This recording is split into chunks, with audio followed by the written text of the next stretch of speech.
Pour ce premier projet, nous sommes dans l'espace et si nous tournons sur nous-mêmes, nous pouvons observer une planète qui elle aussi tourne.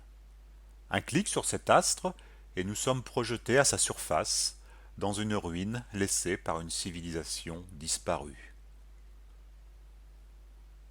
Pour retourner dans l'espace, il nous faut viser le Soleil qui brille à travers ce qui fut jadis une fenêtre. Ce projet très simple va nous permettre d'aborder certaines fonctionnalités d'Efrem. Génération d'un environnement à partir de photographies panoramiques, implantation et paramétrage d'objets 3D, habillage de l'objet par une texture, animation simple de l'objet 3D, interaction entre les éléments. Lorsque je clique sur l'objet, il disparaît et la scène change. Définition d'une zone active dans la scène.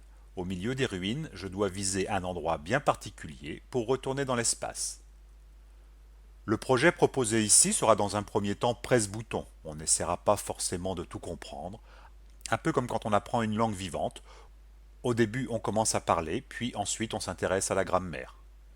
Par la suite, des vidéos compléments et synthèses permettront d'éclaircir certains points.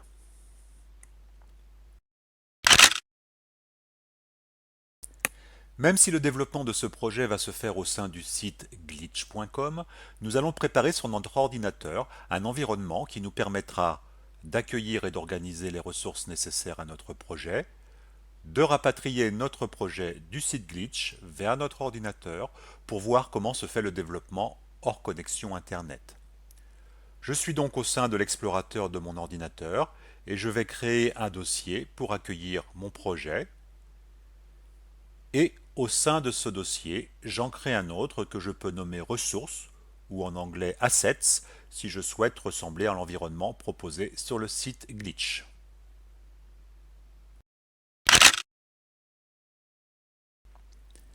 Plusieurs sites existent permettant le téléchargement de photographies panoramiques et au format HDR.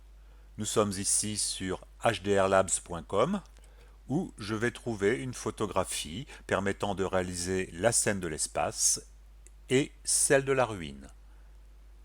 Je télécharge ces deux fichiers au format compressé zip vers le répertoire Assets que je viens de créer sur mon ordinateur. Depuis le répertoire Assets, je décompresse les fichiers téléchargés, soit avec un logiciel comme setzip, soit directement avec les outils proposés par le système d'exploitation. Une fois les fichiers décompressés, j'ai accès à deux nouveaux répertoires que je vais ouvrir. Je vais demander à avoir un affichage sous forme d'icône. Ça sera plus simple de voir ce qu'il y a derrière les fichiers. Je vérifie bien qu'au niveau de mon affichage, j'ai l'option extension des noms des fichiers qui est sélectionnée. Et je vois qu'il y a trois fichiers qui correspondent à des images. Si je passe la souris sur ces images, la première c'est une image de 128 sur 128, c'est simplement une vignette. La seconde, c'est une image aux dimensions de 8000 sur 4000 pixels. Il s'agit donc là effectivement d'une image en 8K, c'est celle que je cherche. Et la troisième, comme son nom l'indique, c'est une preview 600 sur 300. Donc celle qui m'intéresse, c'est celle-ci. Je vais la copier et la remettre dans le répertoire Assets. Je vais faire la même chose avec le dossier concernant les ruines. Je demande un affichage sous forme de grande icône. Je vois que j'ai des fichiers HDR, c'est un format photographie. Ici, je vois que j'ai une photo de 8000 sur 4000, donc c'est ma photo en 8K. Ici, c'est une preview.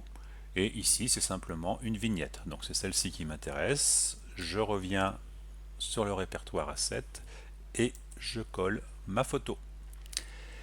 Donc on a affaire à deux images en 8K ici, ça peut être parfois un peu lourd informatiquement parlant, donc vous trouverez dans le module de la formation les mêmes images en 4K ou en 2K. Bon, 2K c'est extrêmement réduit et on va avoir une pixelisation, par contre 4K ça passe plutôt bien.